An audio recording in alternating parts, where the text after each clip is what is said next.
నమస్తే సిగ్మా న్యూస్కి స్వాగతం. సిగ్మా న్యూస్ ద్వారా తాజా సమాచారాలు మీకు అందించే ప్రయత్నం చేస్తూ ఉన్నాం. మొదటిసారి చూస్తున్న వాళ్ళు ఇప్పుడే సబ్స్క్రైబ్ చేయండి. ఈరోజు మరొక అద్భుతమైన వార్త మీ ముందుకు వస్తుంది. కడియం అనర్హత పిటిషన్పై విచారణ. మీ అందరికీ తెలుసు, బీఆర్ఎస్ పార్టీ నుండి 10 మంది గెలిచిన ఎమ్మెల్యేలు ఈ కొత్త ప్రభుత్వం వచ్చిన తర్వాత పార్టీ మారారు అని వారు ఆరోపణ చేయడం జరిగింది. మారామని వారు, మారలేదని వారు, సీఎం గారు వారికి కండవ కప్పారని కొన్ని ఫొటోస్ కూడా చూపించడం జరిగింది. సో వాటి మీద విచారణ జరుగుతుంది. ఆ విషయం మీ అందరికీ తెలుస్తుంది.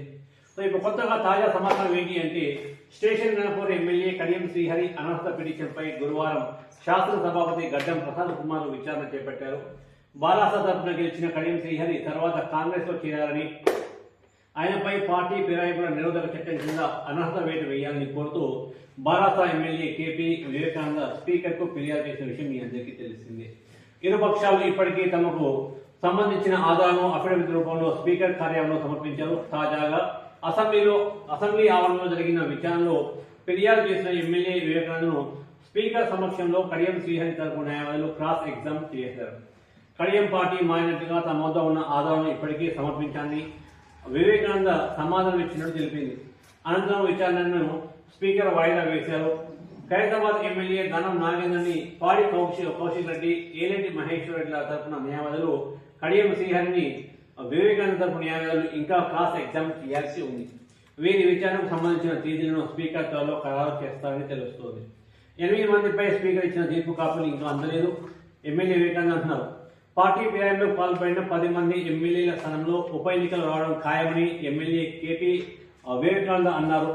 అసెంబ్లీ ఆవరణలో కడియం అనర్హత పిటిషన్పై విచారణ అనంతరం ఆ ప్రాంగణంలో వివేకానంద మీడియాతో మాట్లాడారు. 10 మంది బారాసా ఎమ్మెల్యేలు పార్టీ ఫిరాయింపులకు పాల్పడ్డారు. వారిలో 8 మందిపై స్పీకర్ ఇచ్చిన తీర్పు కాపీలు ఇంకా మాకు అందలేదు. ఈ ప్రజలు ఇవ్వడంతో కాలయాపన చేస్తున్నారు. దానం కడియంలపైన సభాపతి తీర్పు ఇచ్చిన అనంతరం మొత్తం 10 మందిపై న్యాయస్థానానికి వెళ్తాము. వారందరూ ఖచ్చితంగా అనర్హులు కావడం ఖాయం. కారు గుర్తుపై గెలిచిన కడియం శ్రీహరికి ధైర్యం ఉంటే రాజీనామా చేసి మళ్ళీ ఎన్నికల్లో పోటీ చేయాలి అని వివేకానంద సవాల్ విసిరారు. సో ఇది ఇప్పటి నుండి కాదు, ఎప్పటినో వస్తుంది. ఒక పార్టీతో గెలిచిన అభ్యర్థులు మరొక పార్టీ ప్రభుత్వం ఏర్పాటు చేసినట్లయితే ఓడిపోయిన అభ్యర్థులు ఎంతోమంది మన పార్టీ మారుతున్నారు. గతంలో మీరు అందరూ చూసే ఉన్నారు. గతంలో మనకు తెలంగాణ రాష్ట్రంలో టీఆర్ఎస్ ప్రభుత్వం, అదే బీఆర్ఎస్ ప్రభుత్వం అధికారంలోకి వచ్చిన తర్వాత కాంగ్రెస్ వాళ్ళు కూడా ఎంతోమంది అందరికీ మారారు. మారిన తర్వాత అప్పట్లో కొంచెం గొడవ జరిగినా కూడా తత్వమడిగింది, కోర్టు వరకు వెళ్ళలేదు. ఈసారి కోర్టు వరకు వెళ్ళింది, సుప్రీంకోర్టు వరకు వెళ్ళడం జరిగింది. సుప్రీంకోర్టు జడ్జి గారు ఒక నిర్ణయం తీసుకున్నారు. ఒక 100 రోజుల సమయంలో మీరు నిర్ణయం తీసుకొని 10 మందిపై విచారణ చేపట్టి నిర్ణయం మీరే తీసుకోండి అని స్పీకర్కి మనకు వారు ఆదేశించడం జరిగింది. ఇచ్చిన టైం కూడా ఆల్మోస్ట్ కంప్లీట్ అయిపోయింది. చూద్దాం ఇంకా మా ఇద్దరి మీద ఇంకెలాంటి నిర్ణయం తీసుకుంటారో చూద్దాం. ఆ 8 మంది మీద కూడా విచారణ పూర్తయిందని చెప్పారు. కానీ ఆ 8 మందికి సంబంధించి ఇప్పటివరకు అయితే ఎలాంటి కాపీలు అందలేదని వారు అంటున్నారు.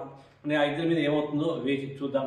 మన వివేకానంద మొత్తం ఖచ్చితంగా 10 మంది అనర్హులే, ఎన్నికలు అవుతాయి అంటున్నారు. అవుతాయా కాదా మీరేమనుకుంటారో కింద కామెంట్ రూపంలో షేర్ చేయండి.